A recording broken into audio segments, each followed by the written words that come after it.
Good morning to all of you from here. So today it's a nice and sunny morning in India. Um, and I am Meera Venkatesan, a storyteller, an instructional designer. I work with creating content, storytelling, a wannabe writer to a large extent, and a facilitator with children. I have done a lot of work with children of different I also had an opportunity to create a curriculum on helping children imbibe the social emotional learning skills. So today our presentation here will be is a result of that learning from both of us. Parvathy, over to you. I'm Parvathy Eswaran. I'm a storyteller. I don't have such a long list as Meera had said. I'm just a passionate storyteller and I love telling stories. Beyond that, I don't want to say anything much beyond that. Yeah. Okay. So now, before we start with today, I do have a disclaimer that neither of us are, we are not experts in the field of emotional learning. We are more of teachers and facilitators, and whatever we are going to say, and of course, storytellers, and what we are going to say is a result of our learning. And we would love to hear from those here to add on to our thoughts. And of course, our focus here is through stories. So to begin with, I would like to throw out a question to all of you. What do you really need to accomplish a task, to do any task? What do you need? Let's say you've been asked to do something. What do you need to do that? You can put out your answers in the chat. Motivation, yeah. Interest,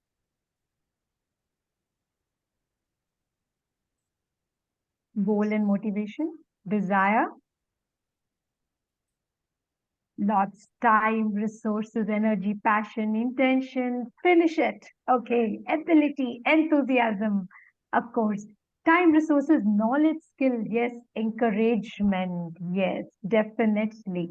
So we can see that all of you are very cued into what we are going to say. That's going to make our task much easier for us. Yes, definitely, in addition to the knowledge, the resource, the skill, what to do, how to do, which are all very important, and a lot of focus of our education with children go on that. What, how, when, where, with focus on the knowledge part of it. But then, in addition to all that, I can see very well here that agree that it is not something more than, I would say, the motivation and the enthusiasm.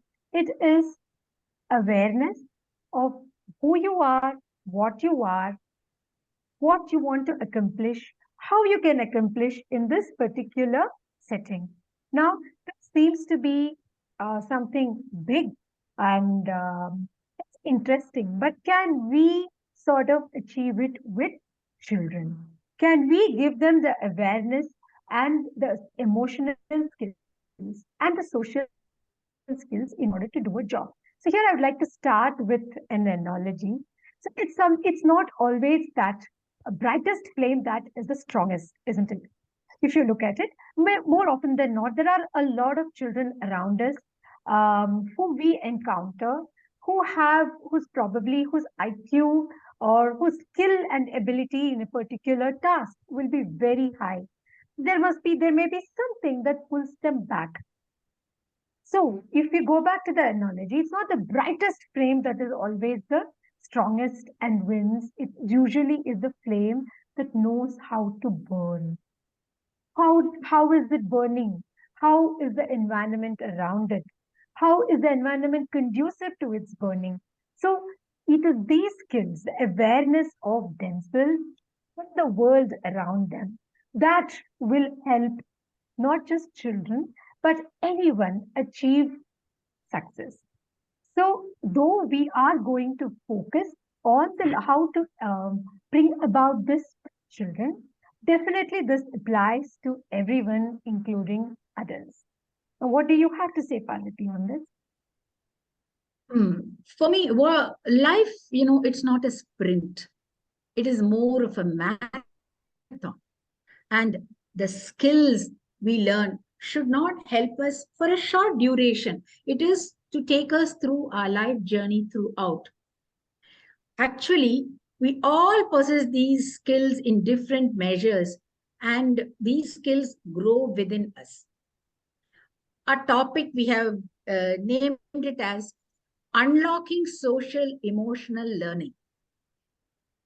I see there an assumption, isn't it? There is an assumption that the skills are already present in us, and all we need to do is unlock them. Go ahead, Meera. Absolutely. So I would like to just share my screen for a minute. Um, Now, when you talk about social learning and emotional learning, there are many, many characteristics, there are many attributes that you would come up to. Now, what we are going to talk about here is what has been elaborated by the collaborative or the academic of social emotional learning, the 5 aspects of STL.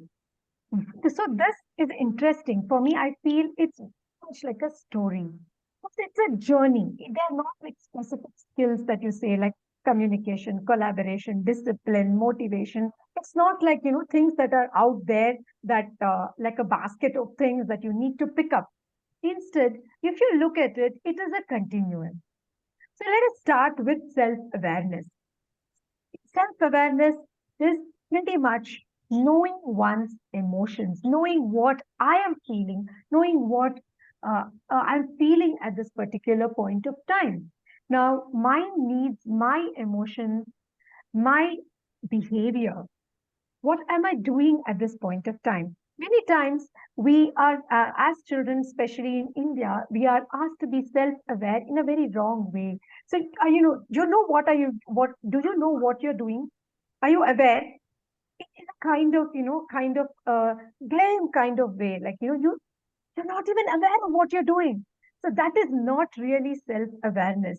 So that is more like, they're trying to tell us that you toe this line, you walk this path. That is what is required. So be aware of yourself. Think about every step that you're taking. Instead, self-awareness is simply being aware of what you're feeling at this point of time. Now, if as adults, as we progress, maybe we may have got it in one way or the other, but for children, is it even possible? Yes, definitely it is possible, and that is what we will talk about today. Now, let's move on from self-awareness. I know what I am feeling, I know my emotions, I know my needs, I know my behavior. Now, the next logical step, of course, is what do I do about it?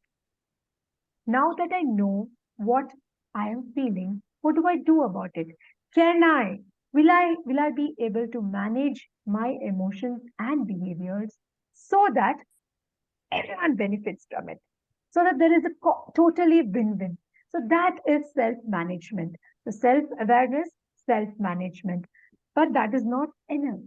Now we have to go the next step and say that, okay, I am aware of what I feel, but am I aware of what my actions, what effect it has on the people around me? What are they thinking? Am I able to gauge? Am I able to judge? Am I able to understand what others are feeling? Am I able to understand the differences in them? That is social awareness. Now, what is the result of social awareness? Is better relationship skills. If I'm able to understand what someone else is feeling, if I'm able to show empathy to others, if I'm able to understand the differences between me and them, this definitely helps me in building better relationships.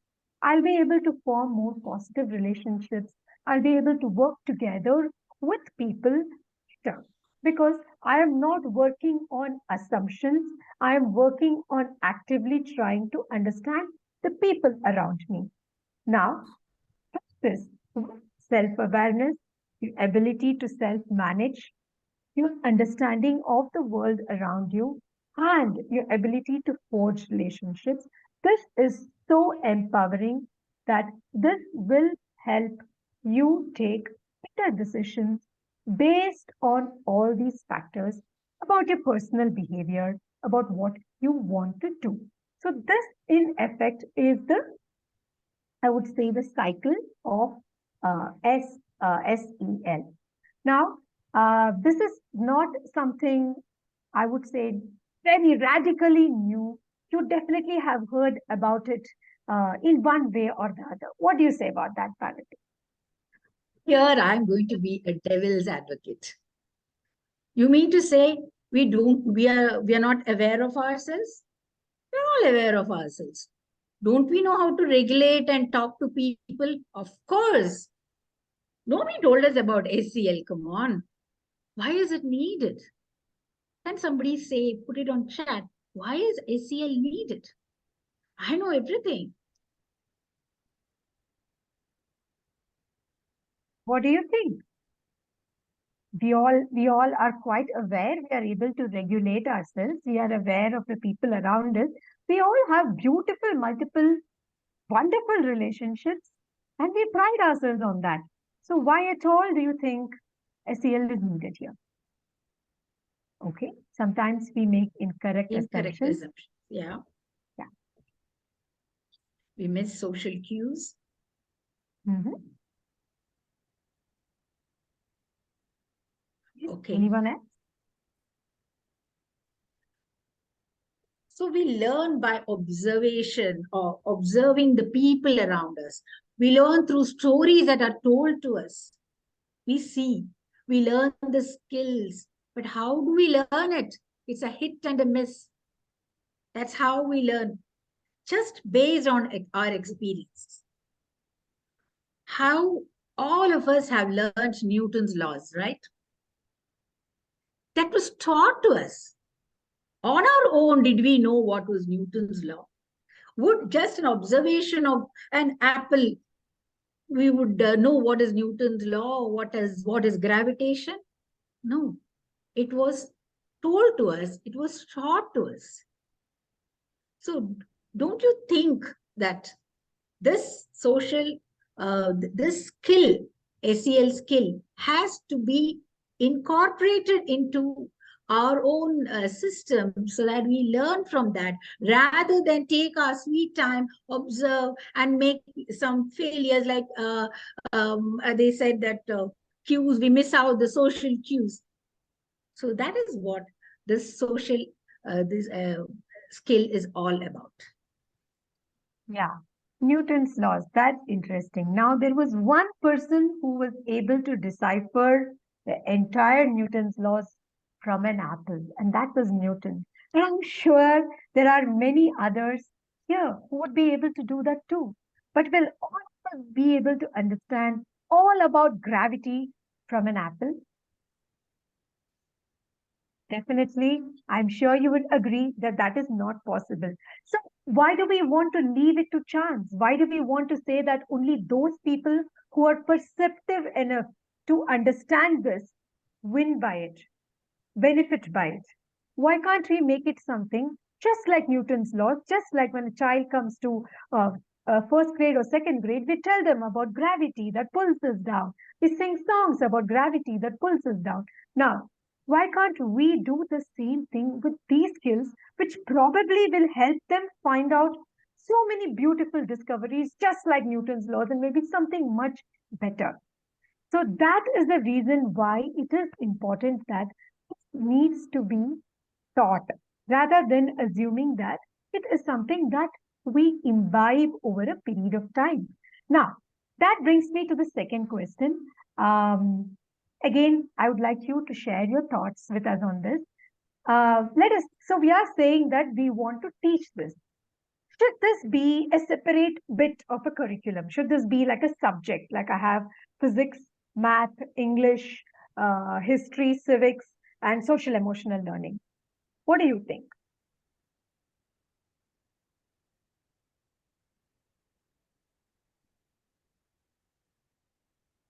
Yes, okay.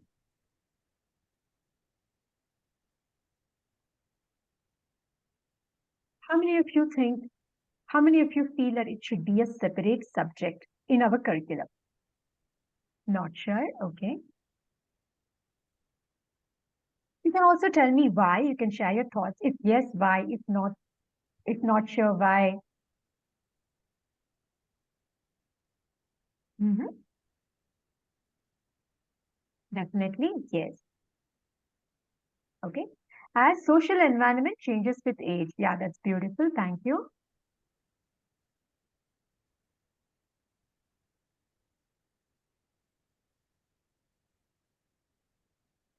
Okay.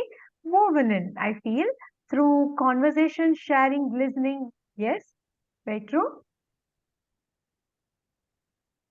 Example setting in subject teaching,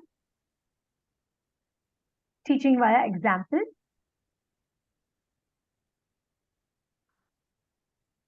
Meera, can I speak? Sure. It just the typing gets hard, and the question of whether it should be a separate subject feels totally inaccessible because certainly in our country, in our land, I just know that is so fraught with political overtones. And the first thing I think about is the backlash against it. So the impulse is to say, no, let's not have a separate subject. Let's teach it through literature. Let's teach it through physical education. Let's teach it through music and art, which is how we do it. Wonderful. Yes. So thank you, Barry, for sharing that. And yeah, definitely there are both sides to this. While in some, as you said, in some situations, it would definitely make a lot of sense to help the students focus on it, think about it specifically. Sometimes it is not possible. In addition, we want them to feel that this is a way of life. It is not something that that is very separate. It's not something that you have to focus on in one period. You want them to feel that this is what is going to help you through your life. So it is recommended, the experts do recommend that social emotional learning, rather than it be taught as a specific subject, as with specific focus, it be integrated into the entire curriculum. Now, in doing this, as someone said, with examples, stories are a beautiful way to achieve that. Now, that is where we are going to focus today's today's webinar on. So, why stories? Now, I have to tell you that when I was young, I was a voracious reader. I used to read whatever I could get my hands on. The only condition was that I had to keep reading. So, of course, what happened as a result of that, I'm sure many of you would have felt that way too. You read some things which you connect, and then you read some things you don't connect to. You just keep reading. So then what I used to do is sometimes when I was reading things which I couldn't connect to, which I didn't feel with, which I couldn't agree with, sometimes just leave aside the book and complete the story in my head. I would create things, sometimes I would even change the name of characters. Something is not right. The storytellers often like to say that the stories choose us, the stories come to us. What do we mean? We mean that there is a connection that goes to that story, isn't it? So we connect with stories. Now, when we connect with stories, we are pretty much projecting that story into our lives, one way or the other. Sometimes we could become the character in the story. Sometimes we identify those characters in people we know subconsciously, sometimes very consciously. But the truth is, a story is not in the mind of a storyteller. Once the story comes out of the storyteller, it just belongs to the audience. And each of us take it in our own way and create it in our own way in our mind. Whether it's something that you read, whether it's something that you watch, whether it's something that is told. Now, that is where the power of stories come to. It is that it is inbuilt into our mind, our brains, our imagination. Each story that you hear belongs to you, and you immediately connect it to so many things around you. Now, this gives a very, very immersive experience.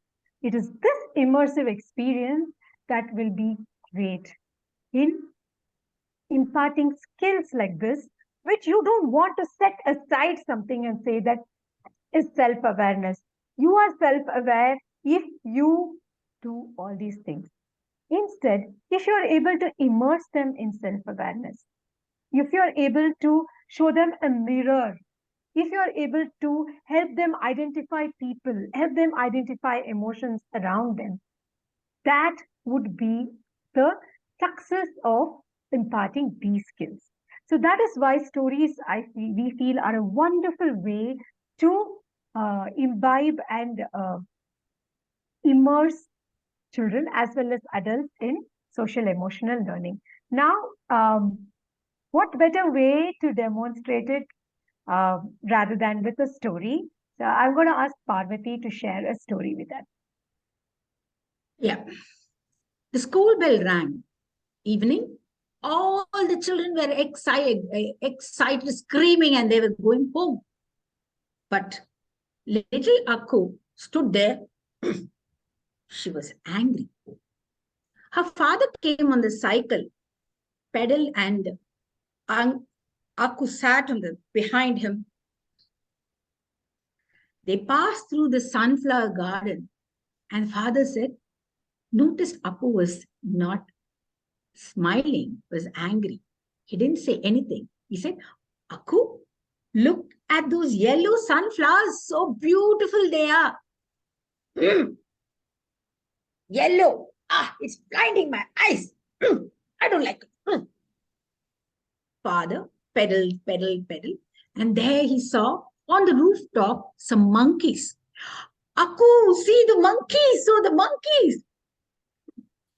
She got down from the, father had stopped the bicycle. She got down and she said, shoo. I want to see you. Father took her home. Mother saw Akku was angry.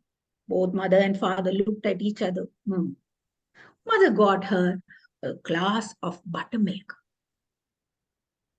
Father said, Akku, why don't you drink this buttermilk? I don't want to drink anything. I don't want this buttermilk. Just take a sip. Okay. He took a sip. The whole tumbler, she finished the glass, she kept it there. Mother brought a plate of vada, those round donuts type of snack. And she knew Akku loved this. But Akku, Papa said, Akku, why don't you have a... I don't want vada today. I won't eat. Just a little bite. Okay, just a little bite. Not more than that. Just a little bite.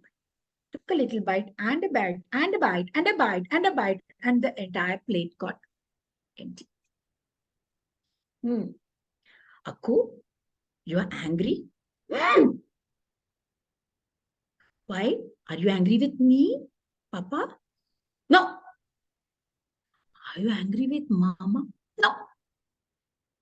And what happened? Why? Okay, I'll give you a paper and some crayons. You can draw. Okay. She took the paper and the crayons and she drew something. And she showed. This is a brick. I tripped on this brick and fell down. Oh, is it? You fell down? Yep. She took the paper back and she drew something else. It was a boy. This is Big O. He laughed when I fell down. Oh, he shouldn't have now. Give me back paper. Took the paper back and drew something round. This is my eating. Amma had given me snacks in the box and the box opened. And again, she pulled the paper back. And she drew a bird holding that snack in its mouth. What is this? A cow? This bird picked.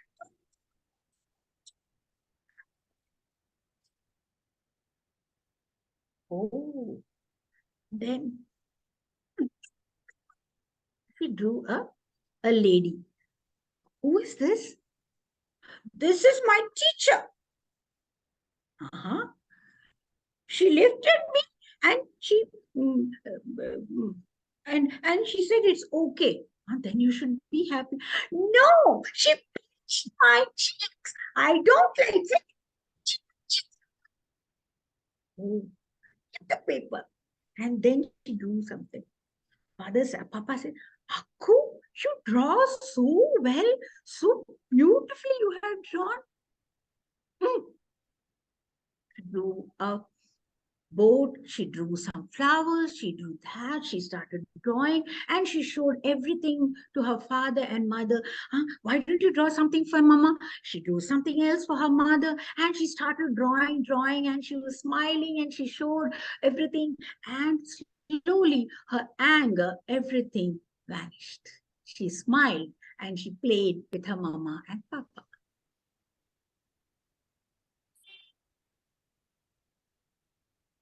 That is a story by Vinayak Verma, which can be found on Pratham Books. A very beautiful story that we love telling children. Um, Akku could be just about any of us, not just a child.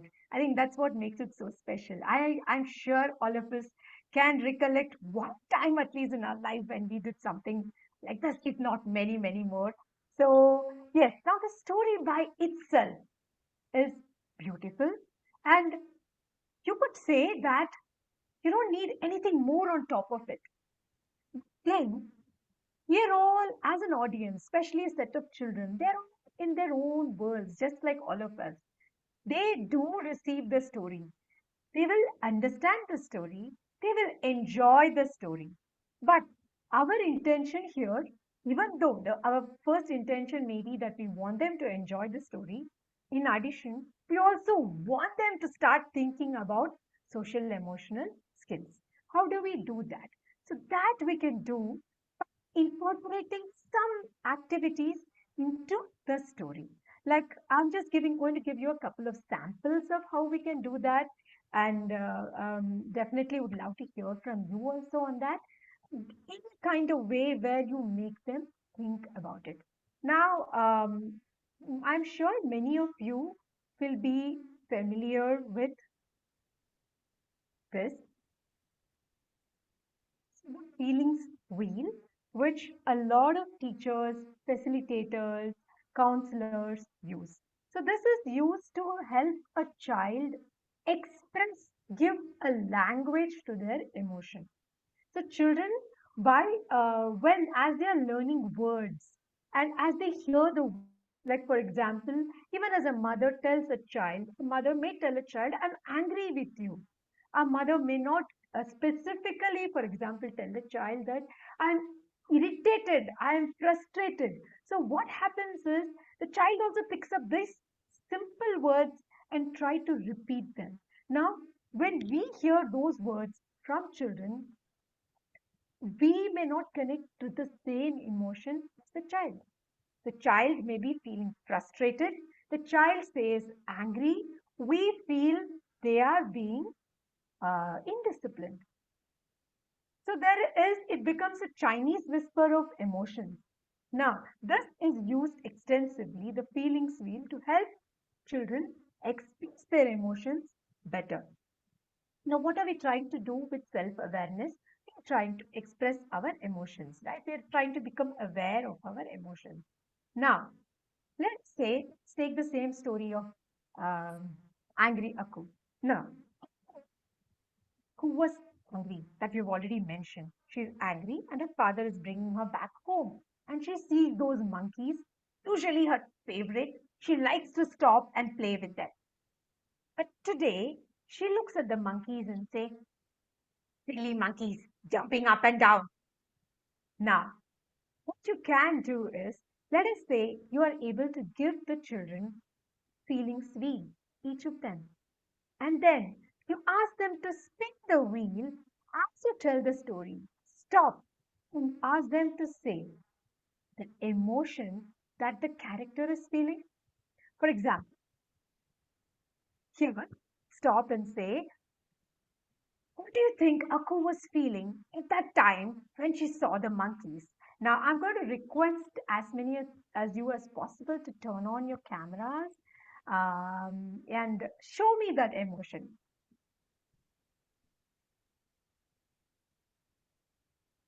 Can you?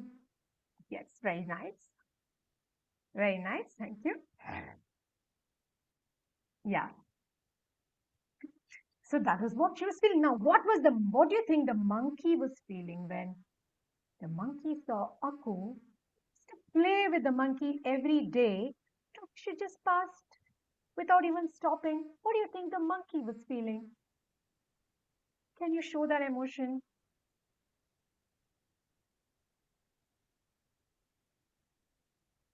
Okay. Now, let's say you were there. You were there watching Aku passing by without stopping to the monkeys, calling them those silly monkeys. What would you feel when you saw that? What would you feel when you saw that? You can also put out the thoughts on chat.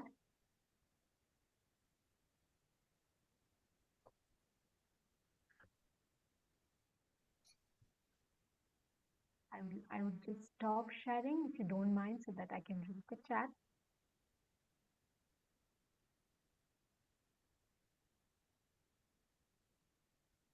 Surprised and amused. Okay. Feel amused and wonder seeing Aku. Okay. So yeah, you are amused as to why is she angry? Right? Isn't that a feeling that you often feel when you see someone like, hey, what happened? Like, that's all? That's the first thing that comes to our mind many times. Like, you're angry because of this? That's all? It's nothing else? I sure? Right? I mean, I as a mother, many times I tell my children, like, no, I think there is some other reason. You are upset. There must be some other reason.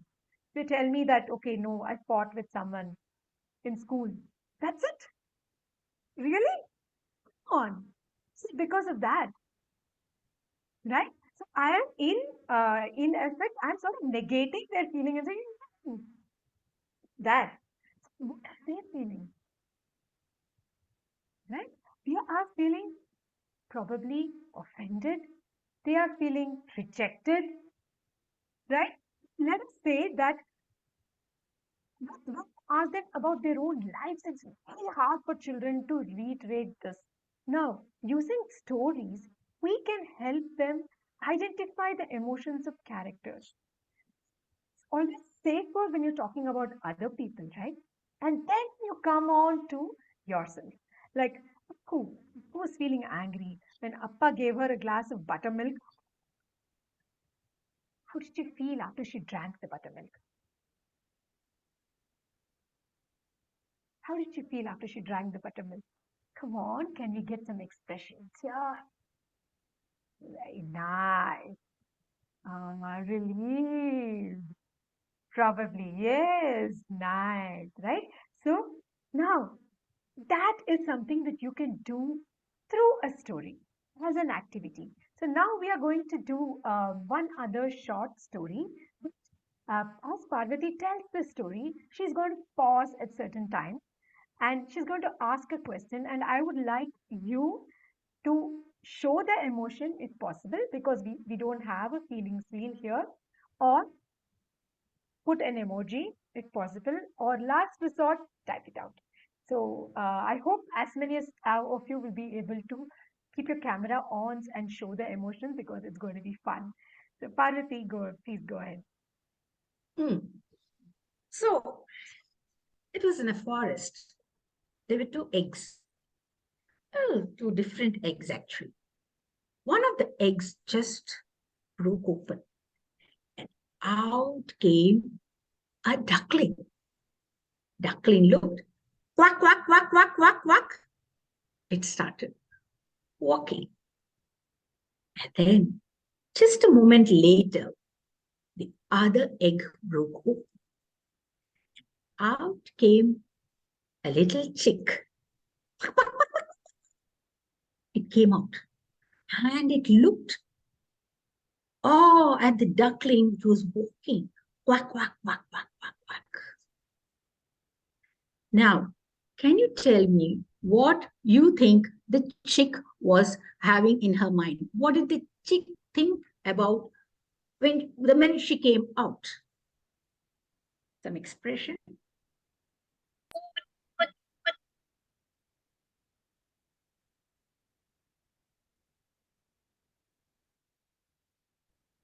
And now the duck started walking. Quack, quack, quack, quack, quack, quack. The chick looked at the duck. Me too.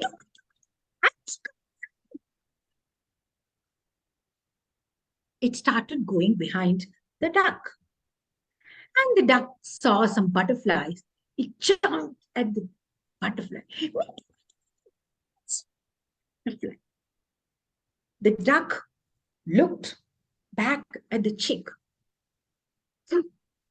and started walking. Quack, quack, quack, quack, quack, quack, quack, quack. Behind came this chick.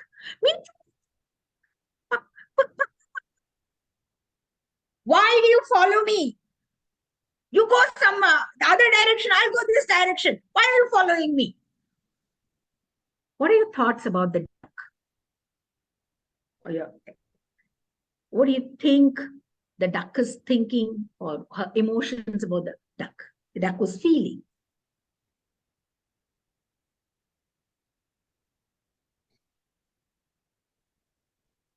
And then the duck, quack, quack, quack, quack, quack, quack, quack, quack. It ate a worm, picked up a worm and ate it. She also picked up a worm and ate it. The duck started walking, walking. Don't follow me. I will follow you. Said the chick and followed the duck. The duck went quack, quack, quack, quack. The chick went quack, quack, quack, quack. Followed and followed and followed. They reached a river. And the duck said, don't follow me. I will follow you, said the chick. The duck jumped into the water and started swimming. What was the feeling of the duck when it was swimming? Or the emotion the duck was having when it was swimming?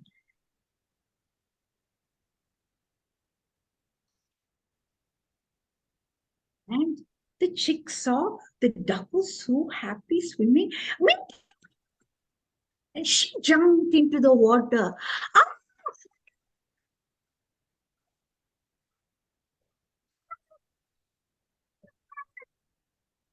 The duck looked and pulled the chick and brought it back to the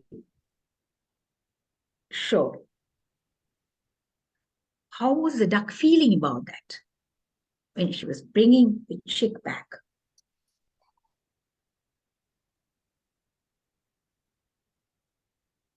Sorry for the duck. Maybe, yes.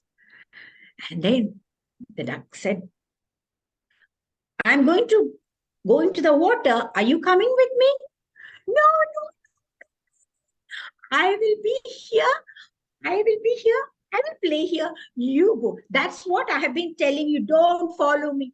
Yeah, I'll not follow you. I'll go my way. You go your way.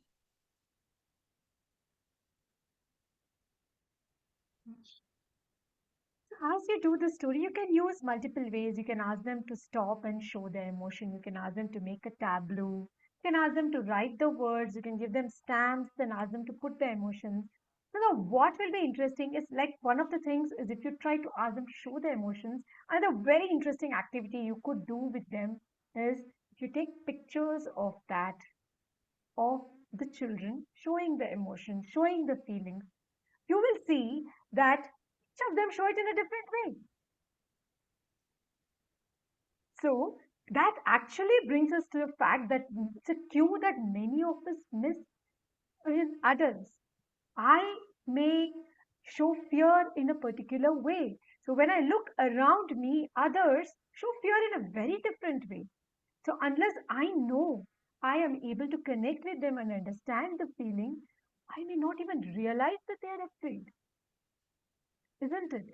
So this is something that, for example, I just took a few screenshots of all of you when you were showing the emotions, and I'd like to just share it with you, share the screen here with you, and you will see that each of you are showing it in a different way.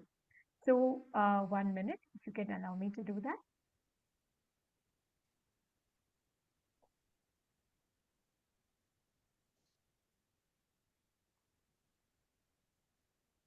Okay,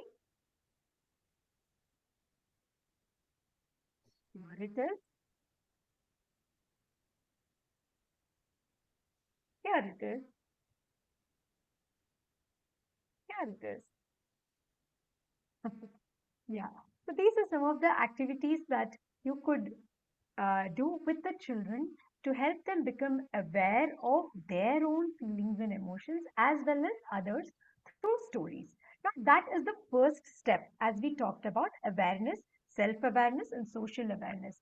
Now, we are using this so that we can go to the regulation part. That is the aim. So they should be able to self regulate, self manage, and build relationships with others in spite of differences or because of differences. Make the differences work for them. Now, how do we use stories to do that again? Now, one thing definitely, I'm sure you will all agree that the self awareness is a long journey. It's not that just because you tell a couple of stories and then you help them get aware of the emotions of the character, they will become self aware. It needs to be taken really, really slow. So take your time with it after they have established that they are quite comfortable with awareness. And this is true even with as we are trying to help them regulate themselves. Then you go on to the next step. One way to use stories here again is, say you have a story where where the end result is not like the greatest for a protagonist. Like for example, there's a story of the two birds and a turtle, which is a very famous tale in India. So there's this very talkative turtle who's constantly boasting and constantly wants to talk. He cannot keep his mouth shut at all. Now, there is apparently the lake is going to dry up and they need to go to another lake.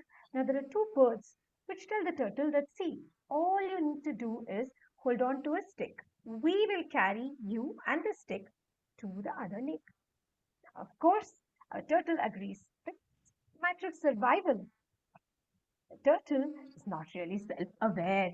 So birds start flying in the sky. The turtle looks down and sees a lot of people, and then he hears them talk. And someone remarks, "That sky." Now, what do you think the turtle does when he hears that? He says, "Funny, meet me." And what do you think happens? Turtle falls down. Now, that's a really, in a way, it's a sort of a sad story, of course, which is usually used to tell that hold your talk, which is one of the things that people, we have been told over times. Then let us say you take this story. Now, this is something that I'm going to throw open to you. Pick up any story like this. Think the turtle could have done differently. And what would be the end result of the story? Basically, create a version of the story where the turtle takes a different decision and the end result is different. You don't have to pick up this story, you can pick up any story of your choice. So, probably we can give a few sample stories, Yeah. but of course, you're open to pick any story of your choice. So, I would like any of you to try to do that. So you can pick up the story of the turtle or any story of your choice. What turtle have done differently and be the ending of the story. The story end. If the turtle had been self-aware of the if the character had been more self-aware.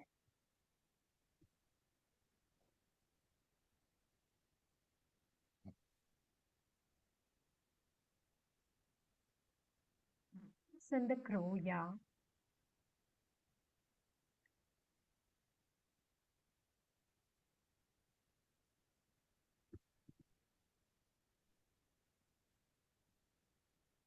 Crab and the crane. Well, I'll jump in here, Meera. If the turtle had been more self-aware, might have realized if I open my mouth, I'm going to fall to my death. But maybe he realized he really had a strong need to, respond to what the people were doing. So maybe he could have just vocalized and said, and then the birds would have said, "Oh, there's something wrong. We better go down." And maybe they would have taken him down, and then on land he could have, achieved what he needed. Wow, very interesting, very nice. Thank you, Barry. Thank you so much.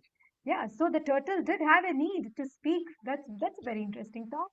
So yeah, maybe they could have decided on some signs in the beginning, like if you want to go down, tap twice or something like that. Yeah, very nice.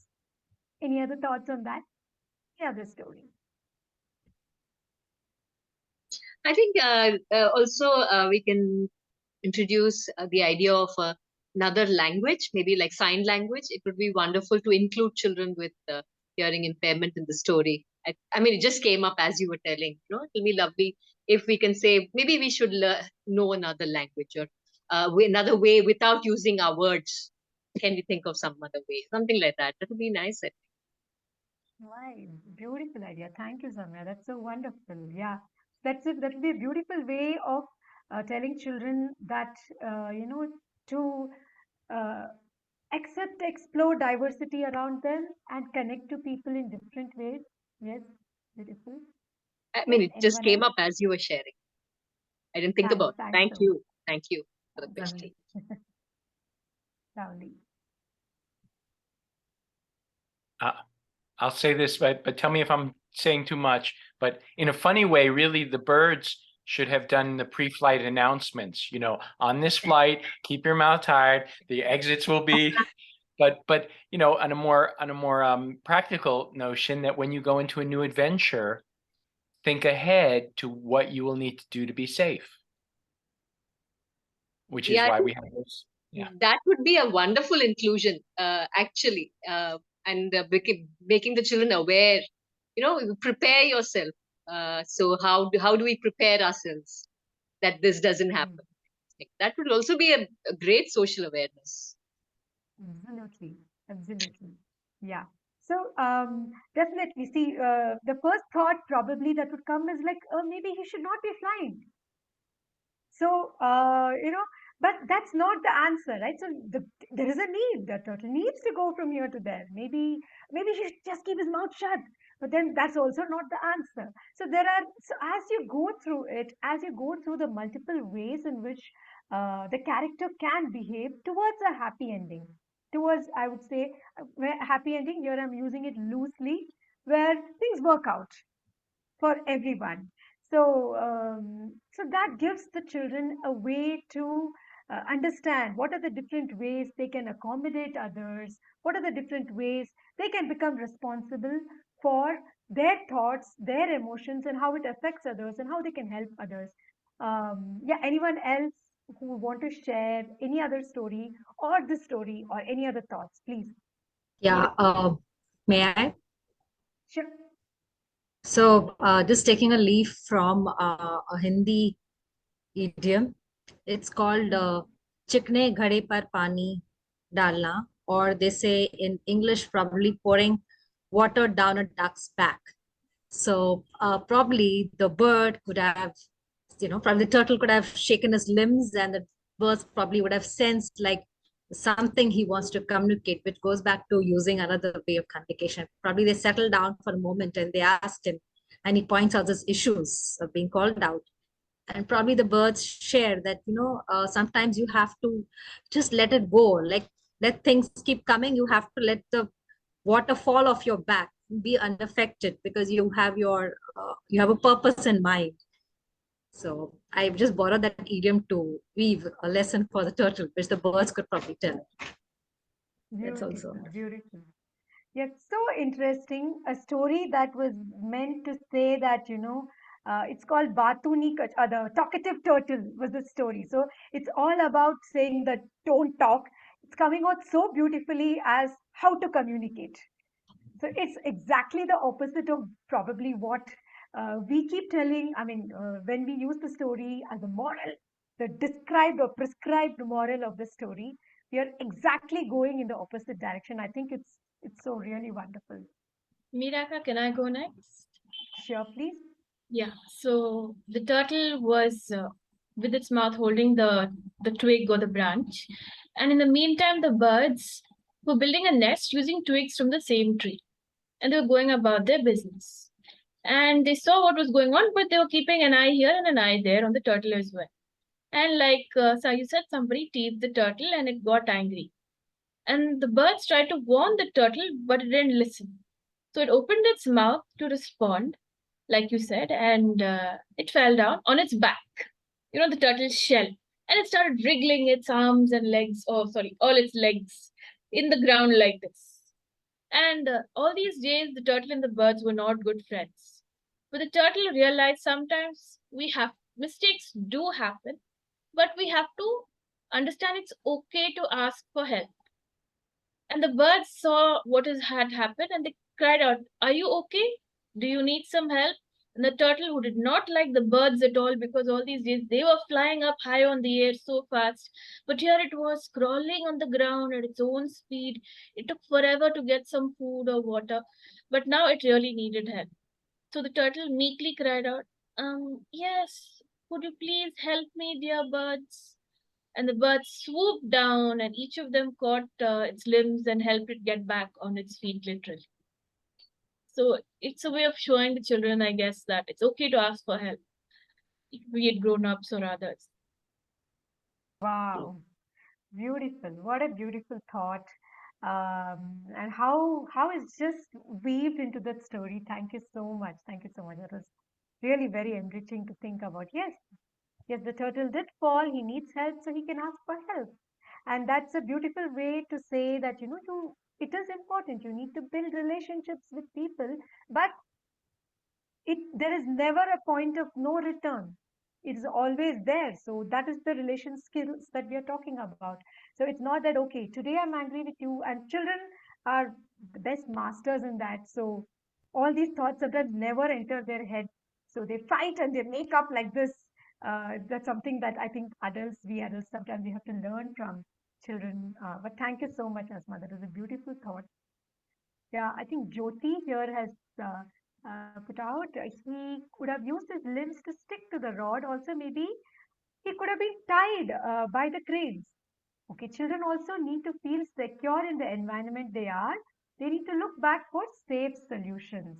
Thank you, Jyoti. That is again a wonderful idea. So, yes, this is something that is not safe. So, hey, you want to, just hold on to the stick and go and, go flying across the sky, but it's not safe. So what do we do to make it safe for you? We know that you want to come, but what do we do to make it safe for you? Yes, beautiful. That's a beautiful thought.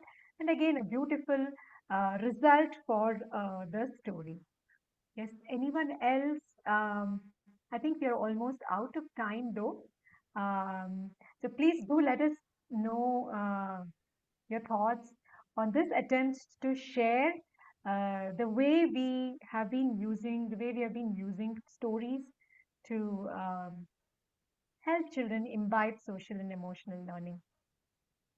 We'd love to hear from you on that.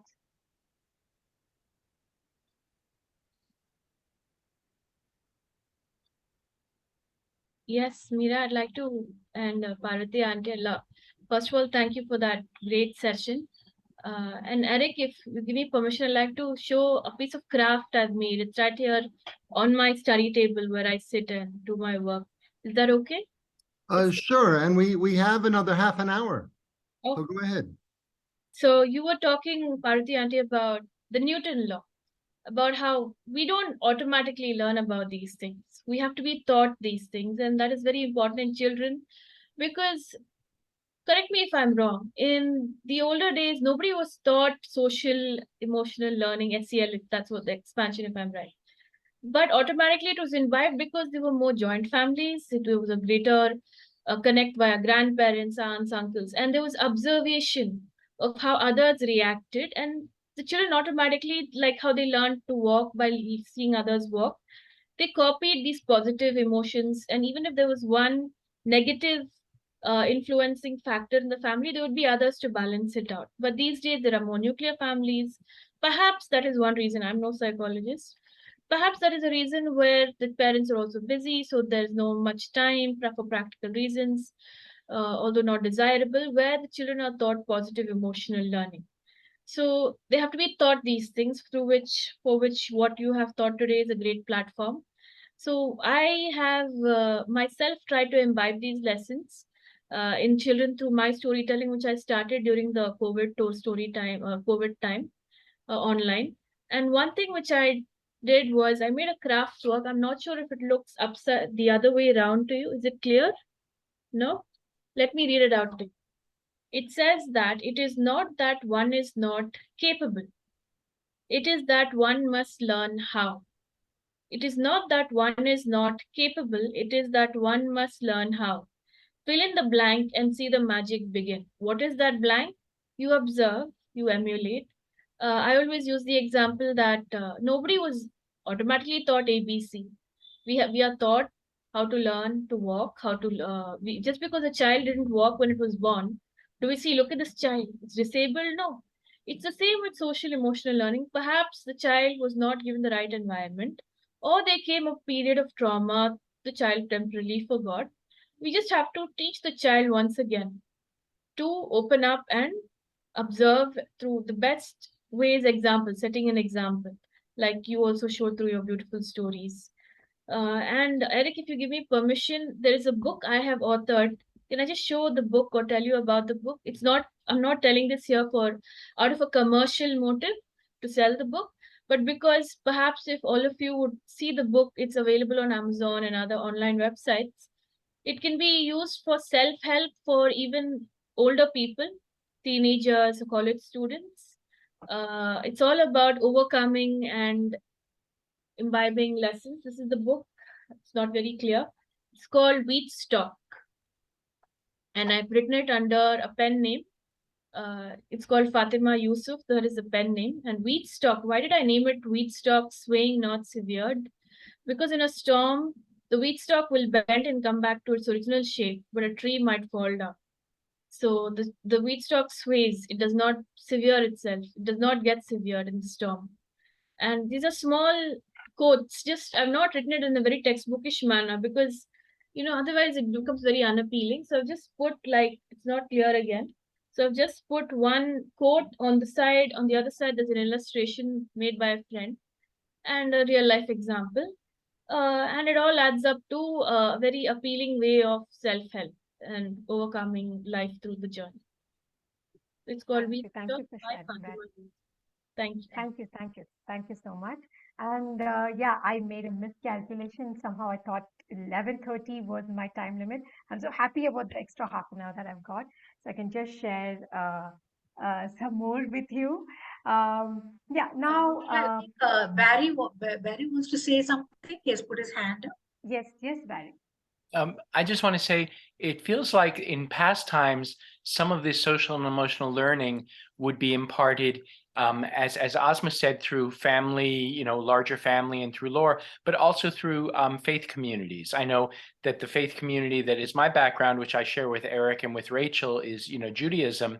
And there are all kinds of, there's all kinds of teaching about how to be a good person and so on. But I know certainly in the United States, as religious observance has gone down some, that I think that there's a move to look at how a school can pick up that slack, perhaps, and why we need social and emotional learning. Just a thought. Yeah, definitely. So, yes, definitely it has been shared through multiple means, and it does as it is still being done today. So, for example, let's say there is an aware teacher in a classroom. Definitely, it comes automatically. There is a way with which she will deal with the children, he or she will deal with the children, and how the way they help them become aware of what they feel and what they do and how they relate to others very nicely. It's not possible that everyone is equal or all the teachers have equal skills, that everyone who deals with children think and act the same way. So that is why it is important that if we say that this is one of the ways in which this is one of the requirements of your curriculum, this is one of the things that you will need to teach the children, that becomes very important in a school system, in an out of school system, whenever you're dealing with children. So if we say that whatever be the intent of our program with children, it could be STEM, it could be math, it could be sports, it could be art and craft, anything. But the truth is, in any of this, the first thing that will help them is their own awareness of themselves and awareness of others and how they manage life. Yes, it is true that we did imbibe from our family. We still do. We still do. There are so many things that happen. We imbibe from our friends. We imbibe from our teachers. But we get a lot of signals. And today, just the number of signals has just multiplied. If earlier I would get the information probably from a few people around me, today I get it from my family, my friends, the internet, the people I watch on TV, the stories I hear, so many things. Now, what sense do I make from this? So it helps to give an anchor to the children that they will use to make sense of the world around them. So I would say that that is the reason why today using this or making this a cornerstone of a curriculum is very important. Thanks for sharing that, Barry. So now, before I move on to the next thing that I want to do, I would like to ask if anyone else wants to take up any other story and bring up this alternate ending. For example, the story of the crab and the blue jackal, or the crab and the crane. Anyone would want to do that? Anyone wants to try that?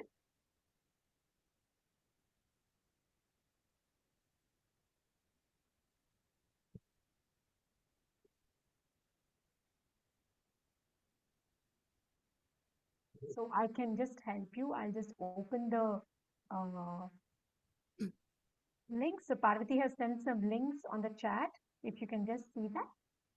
Uh, I just want to share. Can I? Mhm. Right, Samya. Go ahead, Soumya. Yeah.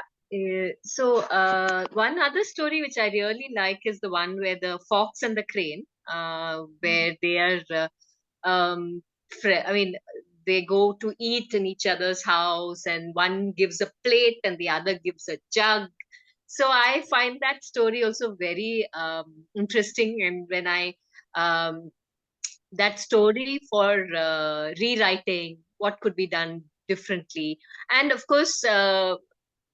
What is it in real life? How does this look like in real life? You talk about a fox and crane, but in your life, how does this look?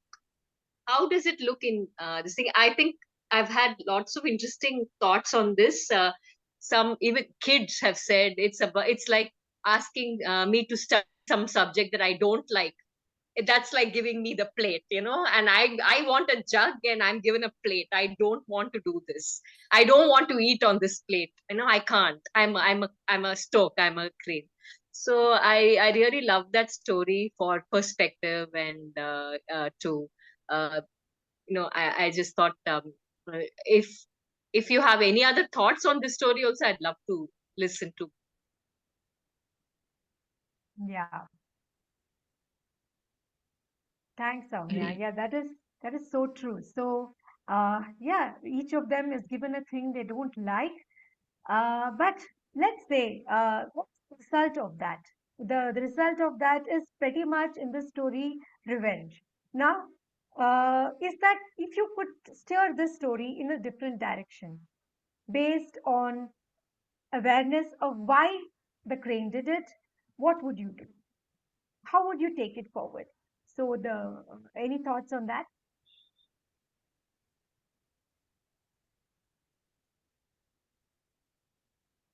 Yeah, thinking. I'll think about it. Yeah.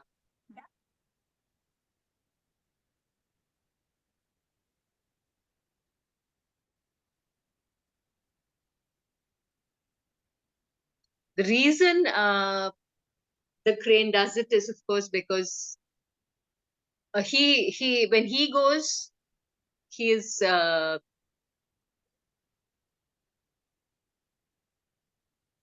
maybe not understood. I think he's not understood by the fox, and the fox in his this is what I know, and I don't want to understand you kind of an attitude. That's what happens. No, we always want another person to be just like us. I would like, I can eat on a plate. So I expect the other person also, I mean, assume. I think we generally assume that Assumption, yeah. we, How many assumptions we make? yeah, because I do it this way, I'm giving it that way. I mean, maybe he didn't have any bad intention in the initial, when he first served in the first time. He must have thought, okay, he's like me. For him, it is like a guest is coming, I give a plate and he gave the plate to him. But he never thought what the other person would like. True, true, true. We never think of that. It always happens to all of us. I'm like this, so I expect the other person to be like me. I help them. So isn't that person supposed to help me? I mean, I help because I wanted to help. That is never my thought. I want to say that, no, I help. So the person better help me. Or I did this for him or for that person. So I think somewhere we are always, yeah, we impose our thoughts on others, as Shilpa has rightly said. Yeah, imposing thoughts Yeah. and assuming. We assume, Assuming that what I like, you will also like. yes. May I try to adapt that story very briefly? The crane and the fox, Yeah, sure. in line with what Parvathy auntie was saying. Thank you. So the fox went to the crane's house, and the crane offered it some soup in the large vase, the jar. And the crane saw that it had not prepared, it had made all this, put it all its efforts in making the soup and putting it in the jar, but forgot that the fox cannot drink from the jar like itself because it does not have a long beak like the crane. So the crane didn't think for a second. The guest was most important, and this very, interlinked to our Indian culture, that God, the guest is like God. It immediately used its beak and it dropped the jar down with a swift knock, and it came down and it broke into big pieces of shards. So then the crane nudged each shard and found the right shard with the right shape, which was shaped like the curved bowl. It poured some soup into it and offered it to the fox.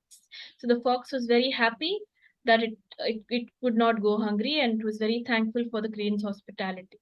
Next, the crane had to go to the fox's house, and the fox similarly had forgotten in all its happiness and enthusiasm that the crane could not drink from a plate because it has a long beak and it cannot lap it up with the tongue like the fox does.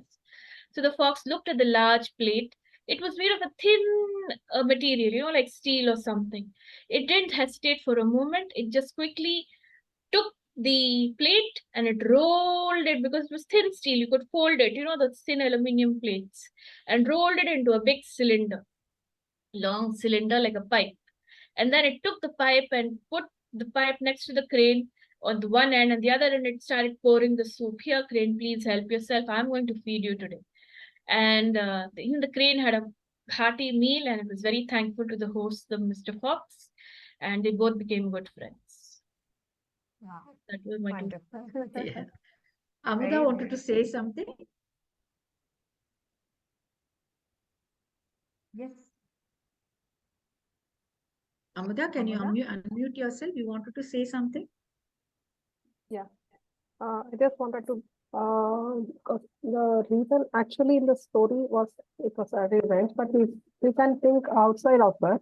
So by unknowingly, when the fox has come there and the crane has offered it in a jar, uh, even if the crane had not thought about it, the fox could have made amends to the situation and saved the situation. He could have explained or even requested, understanding the situation, he could have requested the crane and told him, give me a plate, and he could have easily poured it down on that and it has taken. So the situation would have been better. The revenge feeling, it would have been better, averted, and again both would have become friends. So the person is, even if one person has got the harsh feelings, and if the other person, like we were talking about realization, self-realization, self-awareness and all that, if the fox was able, if it could understand the situation and it wanted to improve the situation, if it was self-aware and aware of the intentions of the fox, it could have just politely asked or requested for a plate, and so the crane would have definitely helped immediately realizing that the fox has found out. To save its grace, it would have definitely given a plate, and then they could have shared it. And again, without any embarrassing situation, they could have been very good. Yeah. Very nice. Beautiful. Thank you, Amada. Okay. Thank you, Soumya and Asma, for that beautiful story. Yes, but of course, if things don't go wrong, we don't have stories. So stories are meant to have that point of where things change. But how can we think about it in different ways? Now, the other one other activity that we often use with children is uh, as adults, sometimes we tend to in stories especially as we tell stories because it is the conditioning of many years. We have heard it in a particular way, so we tend to feel it is right, wrong. So we pass on that judgment to children. Very hard to tell a story for any storyteller, for anyone, without bringing our feelings into it in one way or the other. It could be one word, one gesture that we use, because that is something in our mind. It is required either. So we tell our stories from our heart. So a piece of our heart will surely come into it. Now that is completely fine. But what happens is when to the listener, when we are telling children, this gets translated to them. So it's quite normal if you see to have a class where all the children feel the same way as the teacher about a story, because that's the spirit in which the teacher has told them. See, if the teacher feels that this is the way forward, the children will feel that this is the way forward. Now, where is responsible decision making there? Where are we giving them an opportunity to think differently, yet come back to that decision? So, one of the activities you could do again with children to build that awareness and think about it and then come to a decision is something like this. So, I'm going to take a story of Nancy, again a short one at that. Now, what I'm going to request you is as I'm telling the story, I will be asking you at one point of time, who do you think is right and why? Right? So you can process it, think about it, and put it out in the chat, or you can pause at some points and talk about it also. So something that you can do with children. Why? So it's okay to think differently. That is also something that will come out beautifully through this activity, that everyone may not think the same as me. And if everyone thinks the same as me, probably there is a deep conditioning that is making them talk like that. So as you keep doing this activity, as you keep doing this over time, what happens is the children learn to think different. The children will understand that it's okay for me to be on other sides also, but there is a way forward to come together. So, for example, this story of Anansi, I'm sure most of you will know Anansi, the trickster spider, who is either getting himself into trouble or getting others into trouble one way or the other. So, Anansi was this point of time on the top of a tree spinning his web happily on a melon farm. Now, the melon farm belonged to a goat who did not want to share his melons with anyone, let alone Anansi. Now, Anansi looked at those huge, juicy melons that the goat was harvesting. Yummy, big and yummy. But he dared not go near them. So the goat went out. He was done for the day, and Nancy slowly crept down, went to the juiciest, biggest melon. Picking up a stone, he drilled a hole into the melon and went inside to enjoy the juicy melon. Now, how many of you feel that Nancy was right in what he did? After all, he just wanted to enjoy the melons. And how many of you feel that the goat was right? All his melons. How many of you put? And Nancy, if you could raise your hand. Okay. Okay. Okay. And how many of you for the goat?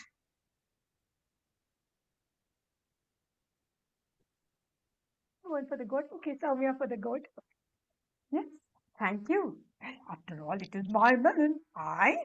Like the little red hen, I harvested it. I put the seeds. It grew. Tomatoes. Fair enough. But then Anansi went inside and, yes, always the underdog, very true, Samya. And he had a feast of the melon.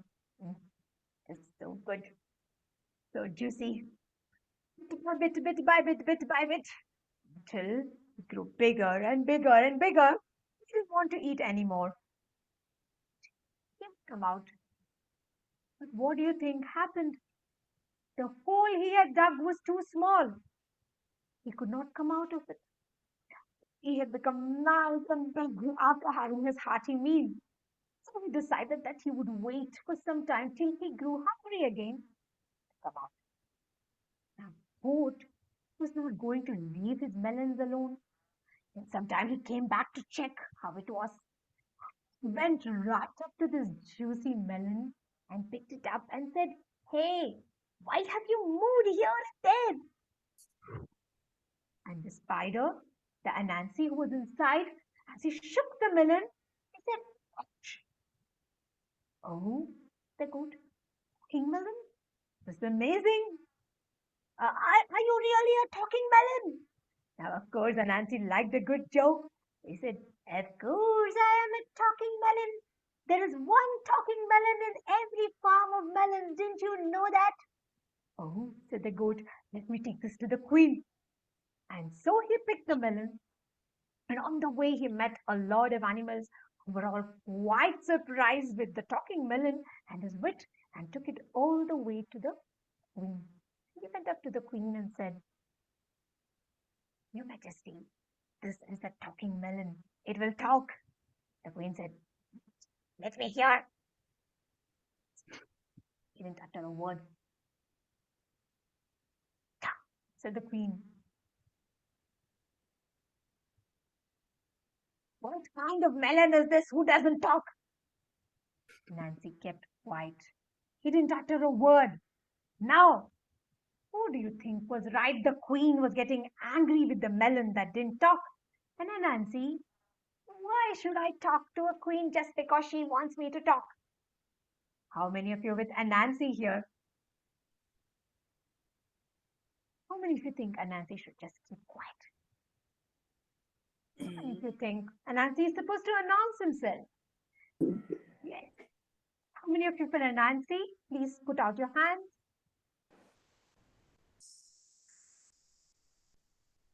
No one here? Okay, how many of you for the queen? Thank you. Okay. And now finally the queen got really wild and said, "What kind of a talking melon is this which doesn't talk? Do you think I am a fool?" And then Nancy said from inside, of course you are a fool if you think that a melon will talk. And the queen got so wild that she picked the melon and threw it. And Nancy crawled out happily.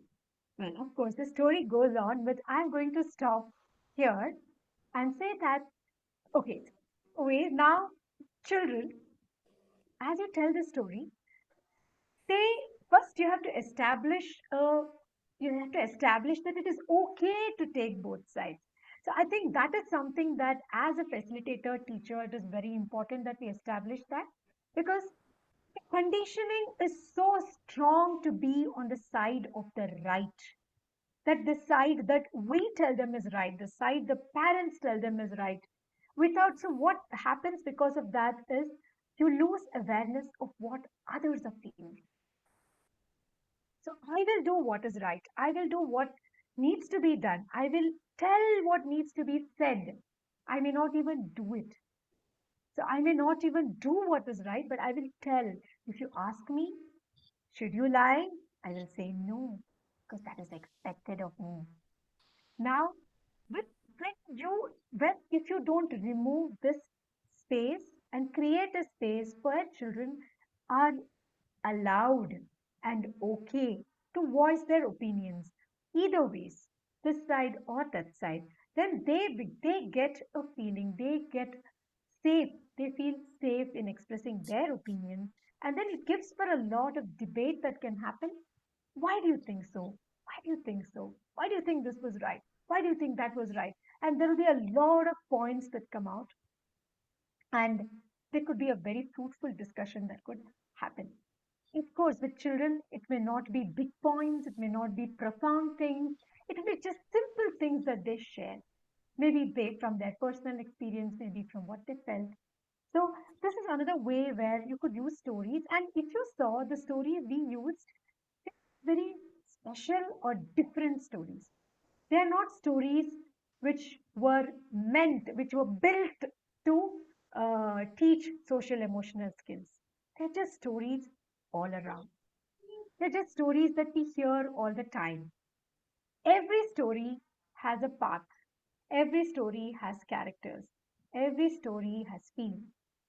So all you need to do is pick up a story which your audience will relate to and use that story to help your audience, your children, think about it, discuss, understand, become aware of each other. So I would say that to pick a story, pick any story that your audience can relate to and connect with. That would be more important than a story which is built to teach social emotional skills.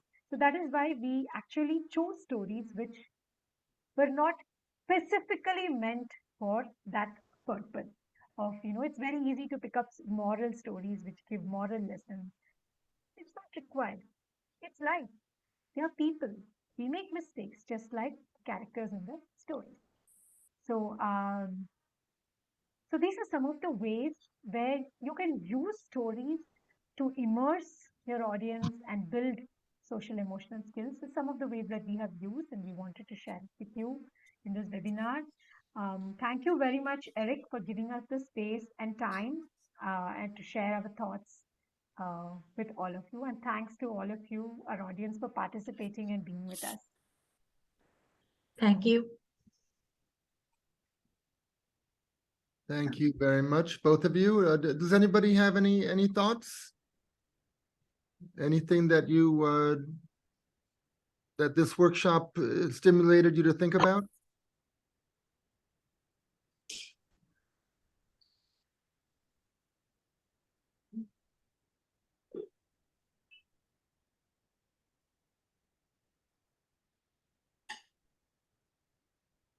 Yeah. Can I say something?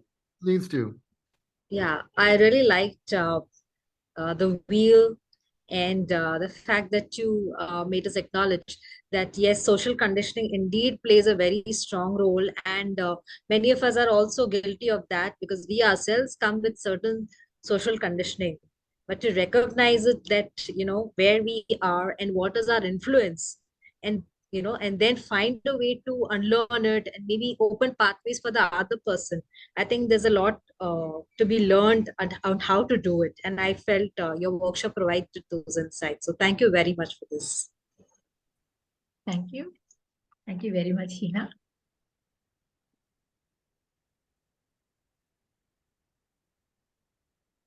I have a little anecdote, Meera and Parvathy, related to when you stopped the story and said, which side do you take? And I did that once with a group of 6-year-olds telling the story of the ant and the grasshopper. And when it got to the point where the grasshopper came to the ants to say, I'm cold, I'm hungry, I said, what do you think? Should the ant give food to the grasshopper or not? And I had them raise their hands, and then I said, who wants to tell me why should the ant not give food to the grasshopper? And a child said, because you get what you get. And I don't know if that translates, but it means, if you haven't earned it, you don't deserve it.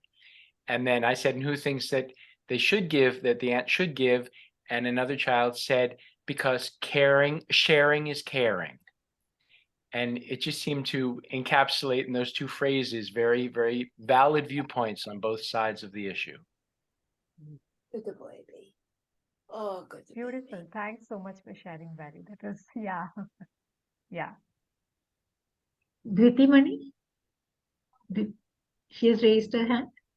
Want to say something?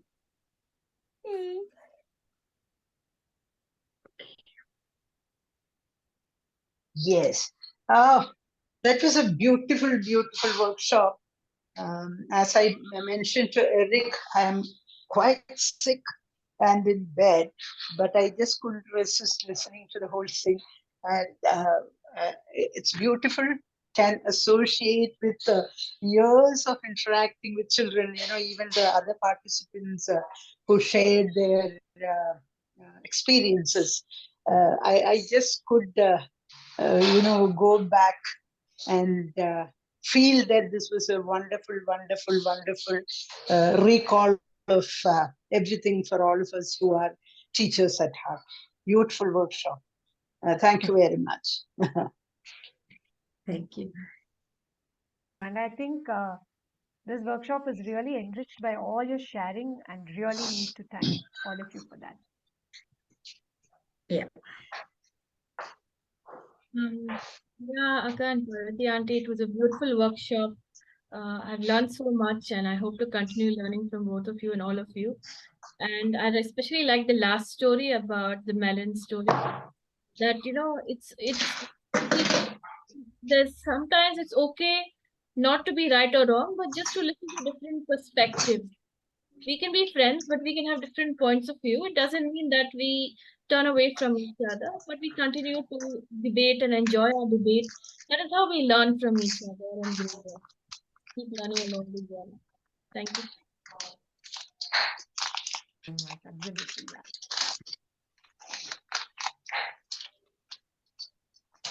Okay, so I think. Okay, thank you very much. It's been a wonderful workshop.